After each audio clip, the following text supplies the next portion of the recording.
One.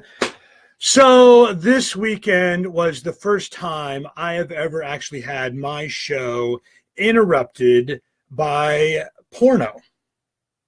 That's right. I was right in the middle of my set at the Compound in Janesville, Wisconsin. I look up at the big screen across from the crowd at the back of the club, and I just saw this huge baby arm penis plowing some poor girl on the big screen. And that was probably the tamest aspect of that night's show. Hey, what's up, everybody? Thank you very much for being here. It is Monday, February 5th, 2018, 4:20 p.m.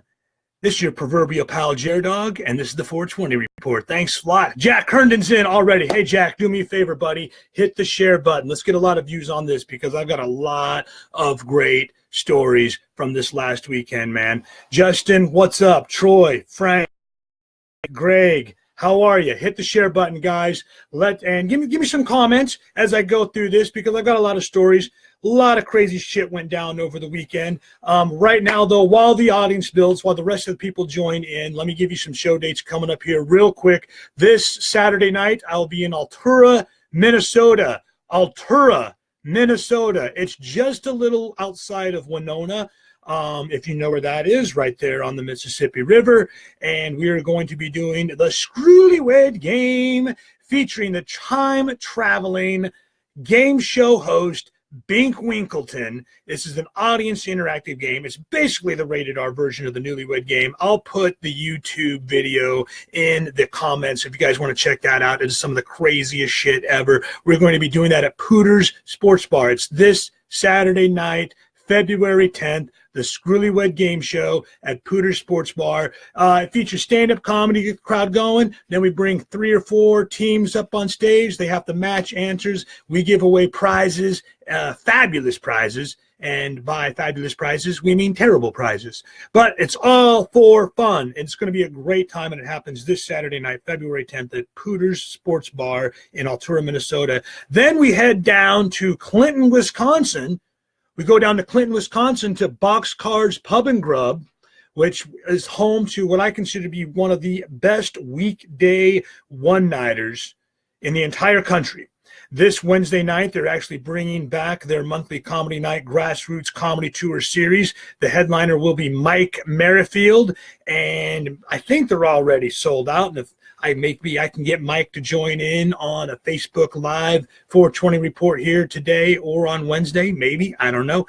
But I'll let you know if that does happen. But that's going to be Sunday. We're doing the Screwlywed Game there this Sunday at Boxcars Pub and Grub in Clinton, Wisconsin. It's going to be off the hook. There's 2 shows. There's a 3 o'clock show, 3 p.m. show. There's also a 6 p.m. show. The 3 p.m. show is PG-13. So if any of you out there watching right now are easily offended, and I can't believe that you possibly could be, if you're my Facebook friend, there's no fucking way you can be easily offended.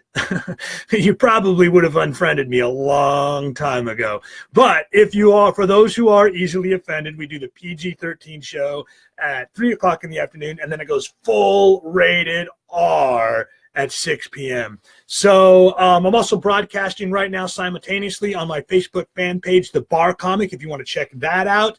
And I've also got some free CDs still left to give away. My CD, Totally Baked. If you go to barcomic.com right now, well, actually not right now. Keep watching my video right now. But as soon as I get wrapped up here, go to barcomic.com. Put in your information, and while I still have while supplies last, I will send you a free CD. So, and I'll put the link in the description of the video here. Ryan, what's up, man? I barely survived the Compound. Shout out to Ryan Schultz. Shout out to Jack Herndon, Nikki Herndon. Who else is on my list here? Paul Michaels, local radio star there in Janesville, who went on stage before me, opened it up with a real tight set and crushed, which he pretty much had to do. There was no fucking way I was going to be able to follow. Well, actually, I'm just saying, I'm glad I didn't have to follow what I consider to be probably the best worst opening act I've ever had in my life, otherwise known as the Bud Man. Shout out to the Bud Man who went up there.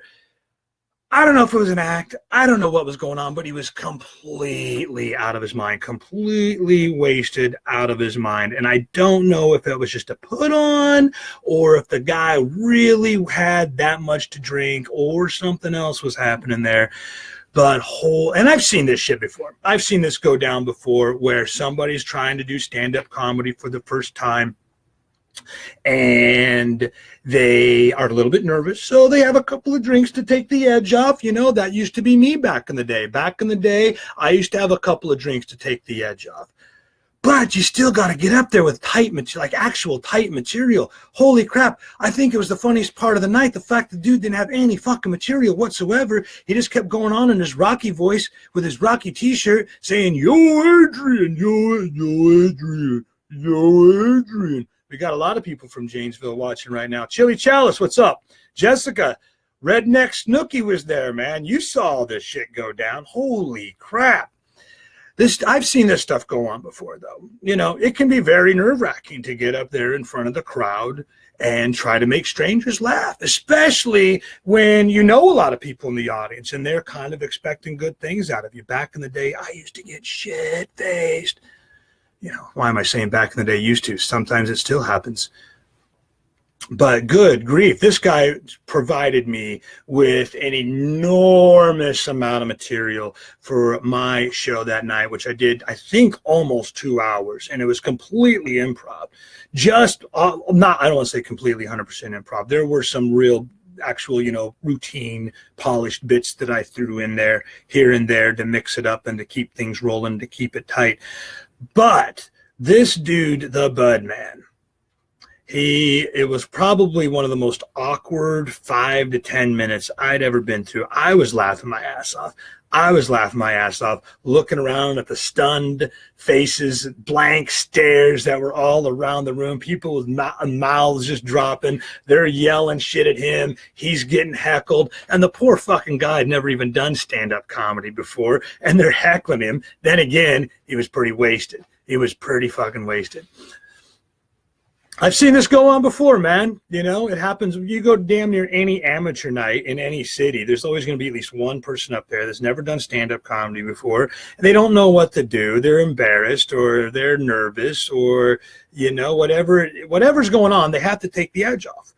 And so they have a couple of drinks, but, you know, a couple of drinks might be a couple too many. It might be a couple too many. I think the real idea, instead of just having a bunch of drinks before you get on stage to take the edge off, is just get up there with some actual prepared jokes, some actual prepared material. And I think the Bud Man found out that as funny as you might be in real life, as funny as you might be the funniest fucking guy at the bar any other night, you might be the funniest fucking guy at your job, but I think you found out that when you actually get on stage, microphone in hand, spotlight in front of you, eager audience, anticipating you bringing the laughs, it's a lot fucking harder than it looks. It's a lot harder than it looks. But this dude, I'm so appreciative of him. I'm so grateful that I had the best, worst opening act ever because he just gave me just a slew of material all night long. And he sat there, you know, I think there's the Facebook live video that he took is still up, and it just became a character for the show. I was able to add a lot more punchlines into my usual routine, into some of the usual bits that I would do, or other parts where I would maybe even get stuck creatively. Yes, it happens. Even sometimes I get stuck creatively, and I could just throw in a line using the Bud Man's Rocky voice. Yo, Adrian, and then started doing some lines in that voice, bringing that character into it, and it crushed, man. It was so much fun. And, you know, I would say, dude, if the Bud Man is watching right now, I can't tell if you are or not. I see a lot of people watching, and I appreciate it. The 420 audience is growing week after week after week, and I'm really glad that you're here hanging out. But, Bud Man, if you are watching, my advice to you, the next time you do stand-up comedy, I would like to say keep it professional and don't have any drinks before you get on stage. That's what I would like to tell you. That is the advice that I would give just about any other comedian out there or anybody else out there wanting to give stand-up comedy a shot. I would say just get up there with jokes. Don't get up there wasted off your ass. But my friend, my advice for you, bud, man, if you are watching, next time you get on stage, especially if you're opening for me, get just as fucking drunk, because that shit was hilarious. It was hilarious. Now, not to mention all the other cast of characters at Schultz's compound, which I survived, barely survived. The FBI did not raid the place. I did not wind up in a cage in somebody's basement being indoctrinated into some crazy religion. You know, it was just a lot of fucking fun. It was just a lot of fucking fun. And I expect nothing less from the crew from Redneck Fest. This is the original crew that put me in a doobie mobile in the demolition derby. I damn near got my head ripped off from some dude slamming into me from behind when I wasn't even ready. They didn't even say go. And good old Gordy came slamming into me from behind. I damn near, my head went flying through the window practically. I had to take like an entire bottle of Vicodin after that. But that was just it. Even me drunk and on Vicodin and every other fucking thing, I still got up on stage in that front of that Redneck Fest crew on a giant concert outdoor stage and delivered the goods. That was 10 fucking years ago, man. And Jack was like, you better have new material. I've heard all your jokes before. I was like, shit, I'm still doing some of those old jokes. What am I going to do? What am I going to do? Started going around in my head. What am I going to do? What am I going to do? What am I going to do? And then I was given a gift. The gift's name was the Bud Man. And he just made the whole fucking show. I think by the end of the night, he wound up throwing up or whatever it was. But there's live video on Facebook somewhere around there. I don't know if anybody can share it here. He pissed his pants. Thank you, Dennis, chiming in. He actually did. This is a first. Okay, so first number one, I look up on the screen, the big screen at the back, full-on porno going on. And this wasn't today's porno. This was real porno. This was like back in the day porno where everybody had hair in all the right places. Remember those days when they didn't shave for shit, right? This is full. I just look at now. I'm trying to do comedy with some huge baby arm penis plowing some girl from behind up there on the big screen for everybody to see. That can't be legal. And I told the guy, then he started broadcasting that live on Facebook. I'm like, I don't think you can do that shit, dude. They're gonna cut the stream right now. You got to keep that stuff on me. You got to keep that video on me. You can't be putting that up there on the porno. You can't be broadcasting that on Facebook. Are you kidding me? No one gave a shit, man. It was some of the most fun ever. So first number one, porno on the big screen. First number two, the Bud Man, and I hate to say this, but he actually pissed his pants. He literally pissed his pants. Now, there have been a lot of shows that I've done where afterwards people are like, I laughed so hard, I think I peed a little. Or I thought I was going to pee my pants. I was laughing so hard. This dude actually pissed his pants. I would like to take credit for the fact that I was just that funny. But I think the truth of the matter is he was just that fucked up. Hey, drink the Kool-Aid. Thanks, Shannon. What else we got? Mike, come back to the compound. I definitely am. I think we're going to set something up for this July, and I hope the crowd is just as crazy then. We're going to maybe do something there by the swimming pool. I don't know, but whenever it's going to happen, I will definitely let you guys know because I can't wait. And good thing is, since I did almost 90 minutes of pure improv, I've still got all the new shit in the bank that I can bring back. But chances are I'll wind up doing another show at Schultz's compound this summer, and it's just going to be complete free-for-all again, total improv, which is my favorite way of doing stand-up comedy. And in fact, what I really like doing is taking people who are at my show, who are making spectacles of themselves, they might not be even heckling. They just might be there having a great time, and they're just a little bit disruptive. This happened Saturday night.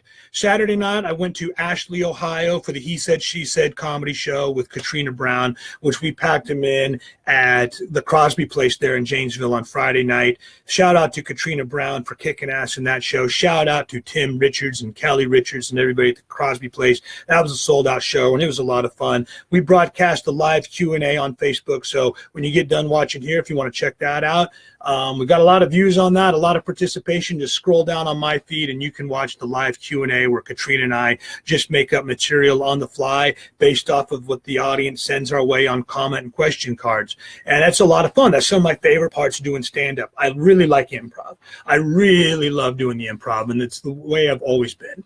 It just took me a long fucking time to get good at it. I've always sort of wanted to be like the Grateful Dead of comedy, or like a jam band of comedy, or like a improvisational jazz musician, but just apply those types of principles to comedy, where you just give me a little bit of stimulus, just give me a little something, and I'm going to spin it into a good, couple minutes of material at least. Last Thursday night, damn near 2 hours of material just off of this fucking character, the Budman, let alone all the other crew that was there. There was a lot of fun, cool people there, and they were all fun to play off of.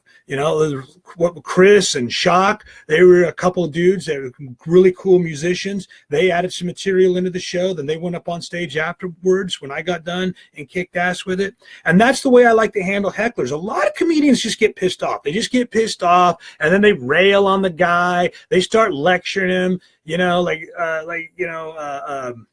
how dare you interrupt me? This is my show. How dare you interrupt my routine? They just get all pissed off, and then they start insulting the guy, and it just turns into a real negative vibe. And I've been guilty of that myself in the past. I have. There have been a few times when somebody's being disruptive of the show, and it impedes the progress. I just can't get anything fucking going. I can't get it going, and so it does kind of piss me off. But a lesson that I learned a long time ago: only lose your cool if it's a calculated move.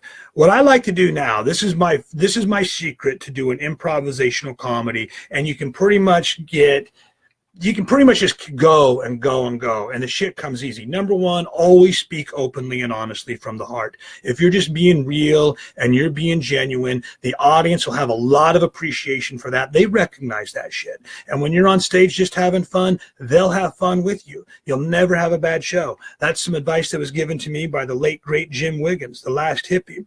He had been doing stand-up comedy for damn near 30 or 40 years. And I worked with him, and he was asking me how things were going. I was like, oh, Jim, I don't know, man. I had some rough shows lately. He's like, the secret is, JerDog, always have fun. You have fun, they'll have fun with you. And I've always tried to apply that principle. Easier said than done.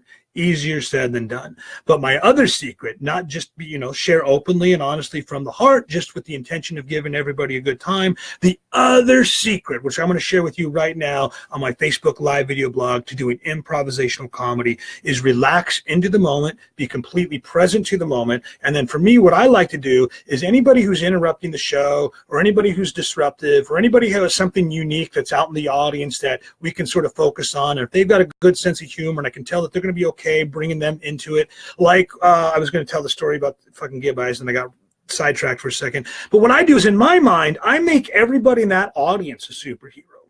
Everybody in the audience is a superhero. I'm the main superhero, the mighty JerDog, but I make in my head, everybody in that audience is some sort of a superhero. So even if they're a villain, even if they're the person that for whatever reason is just completely disrupting the show and ruining everybody's good time, they're a supervillain. And then you can damn near say anything you want, and no one's going to get pissed, because you're elevating them to a certain status that will garner some respect. They might not deserve the respect, but they'll feel good about it, and everybody else will feel good about it, and they'll be able to tell that nothing bothers you, and you show that you're fearless, and people fucking have respect for that shit. So kudos, man. Kudos to the Budman, JerDog's arch nemesis, JerDog's best, worst opening act ever. Kudos to Ryan Schultz for just showing everybody a good time. I don't want to get too much into what the compound is all about just yet, because I know that it's still a work in progress for you. But what I will say is I hope you guys invite me back this summer to do a show outside. Let's make it even bigger. Let's make it even better. This last Saturday night, I did a show at Gib Eyes Pizza Pub, met up with some other friends there, Fred Poole, Kim Poole, Ron Poole. This is another crew that I go way back with out in Ohio, who brought me into his bar. Fred Poole originally booked me in his bar, the 19th hole in Springfield, Ohio, probably like 10 years ago. And these guys have always been very, very loyal supporters, and I appreciate that. Just like I appreciate you. Anybody here right now on my Facebook Live video blog, I appreciate it. You come out to a show, you know, Jessica, the redneck Snooki, you made your way out there, you spread the word. I really appreciate that. It's so nice to be able to travel the country and have friends pretty much anywhere I go. That's one of my favorite aspects to doing live stand-up comedy week after week after week, traveling the country, is I've been able to see so many cool places. I've been able to meet so many cool people. And when I did this show last week in Gibeis, I had my crew right up front. They're laughing their asses off. I'm doing material off of them. I'm telling stories from back in the day when we used to hang out. I'm doing some impressions, but there was another guy at the bar, a regular there at Gibeis. What was that fucking dude's name?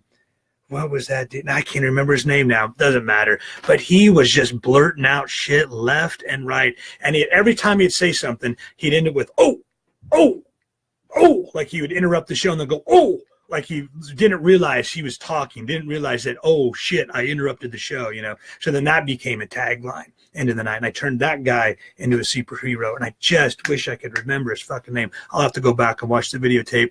And maybe that's what I'll do. I'll post my best ad-libs from the weekend up on YouTube, maybe make a little quick Facebook video to show you guys. That's it for right now, though. Shout out to the Redneck Fest crew. Shout out to Ryan Schultz. Shout out to Tim Richards, Kelly Richards, everybody there at Crosby Place in Janesville for packing them in. Shout out to Katrina Brown, my co-star on the He Said, She Said comedy show. Shout out to Rowena Wyckoff at Gibeis Pizza Pub in Ashley, Ohio. Shout out to Fred Poole. Shout out to Kim Poole, Ron Poole, all my friends that came from Springfield and had a great time. I really appreciate the support there. And thank you guys for tuning in every day when I do the 420 Report live video blog at 4:20 p.m. or as close as possible. Linda, Dennis, Shannon, Mike, Jack, Ryan, everybody who watched right now, hit me up with some likes. We got a lot of love and likes going across the screen right now. I appreciate that. You guys are the bomb. Go to barcomic.com right now. You can get a free copy of my CD while supplies last. Just put in your information and I'll make sure you get a free copy. This is actually, you guys are like this. This has actually got some of my best radio bits from when I did Wake and Bake on the Stone and Double T show in Rockford, Illinois, the X 104.9. I did that for about 3 years, did 150 episodes of Wake and Bake. And so I've got my best radio bits, prank phone calls, heckler battles. You think the fucking Bud Man is crazy? You should hear the shit that's on this CD. So I'll put the link for you guys to check that out for anybody who wants a copy while supplies last. I don't have very many, but while I still have a few, put in your information and I'll send it to you. What else can I tell you? This Saturday night and Sunday, I'll be working with Daryl Moon, a.k.a. Bink Winkleton, in the Screwlywed Game Show Saturday night at Pooter Sports Bar in Altura, Minnesota. And then Sunday, we go down to Boxcars Pub and Grub in Clinton. Janesville people, maybe you want to come to that one. It's going to be a little bit different than what I normally do. But you still get the stand-up comedy, The Mighty JerDog. You get the stand-up comedy of Daryl Moon. Then we take an intermission. We bring the crowd back. We put a couple teams up on the stage. We basically do the rated R version of the Newlywed Game. Except you don't have to be newlyweds. You don't even have to be married. Just two people that know each other well enough where they can match answers. So it gets a little fucking crazy. It's a little crazy. We're doing 2 shows, 3 p.m. PG-13, 6 p.m. full-on rated R. So scroll down. I've got the show invite on my Facebook page. If you just scroll down on my profile, you'll be able to find out how to get tickets for that one. And otherwise, I'll be back tomorrow at 4:20 p.m. or as close as possible. Thanks for watching. This is the 420 Report with JerDog. Dog bless America.